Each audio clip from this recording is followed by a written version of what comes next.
Hi friends, ఈరోజు recipe వచ్చి crispy oats dosa.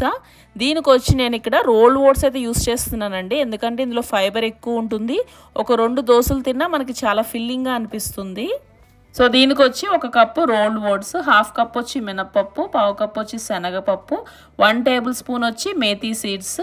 దీన్ని 2 టైమ్స్ అయితే వాష్ చేసుకుని ఇందులో సరిపడా వాటర్ అయితే యాడ్ చేసుకుని ఒక 3 అవర్స్ సోక్ చేసుకుంటే సరిపోతుంది. సో 3 అవర్స్ తర్వాత ఈ సోక్ అయిన పప్పు అంతా మిక్సీ జార్లో అయితే యాడ్ చేసుకుని ఇది గ్రైండ్ అవడానికి సరిపడా ఒక చిన్న గ్లాస్ వాటర్ కూడా యాడ్ చేసుకుని మెత్తగా అయితే గ్రైండ్ చేసేసుకోవాలి.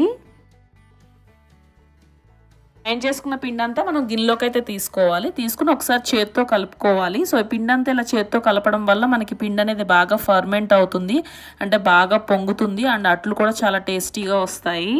సో దీనిపైన మూత పెట్టుకుని మనం over night are at least 4 to 5 hours అలా పక్కన వదిలేయాలి. సో నెక్స్ట్ మార్నింగ్ మనకి మంచిగా ఫర్మెంట్ అవుతుంది. మీరు కోల్డ్ ప్లేసెస్లో ఉన్నవారైతే జస్ట్ అవెన్లో లైట్ ఆన్ చేసి పిండి పెట్టుకున్నా మంచిగా ఫర్మెంట్ అవుతుంది. ఇందులో సాల్ట్ వేసి కలుపుకోవాలి.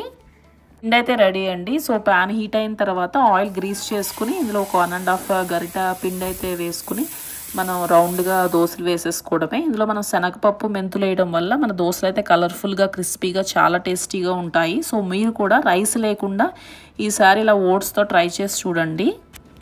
2 వైపులా మనం కలర్ఫుల్గా రోస్ట్ చేసుకున్న తర్వాత మంచి స్పైసీ చట్నీతో మనం ఓట్స్ దోశలు అయితే ఎంజాయ్ చేయడమేనండి. సో మీరు కూడా ఈ క్రిస్పీ ఓట్స్ దోశ అయితే ఒకసారి ట్రై చేయండి. ఎలా కుదిరాయో కామెంట్ సెక్షన్లో నాతో షేర్ చేసుకోండి. వీడియోని లైక్ చేయండి, సబ్స్క్రైబ్ చేసుకోండి. అండ్ మళ్ళీ కలుద్దాం. Thank you.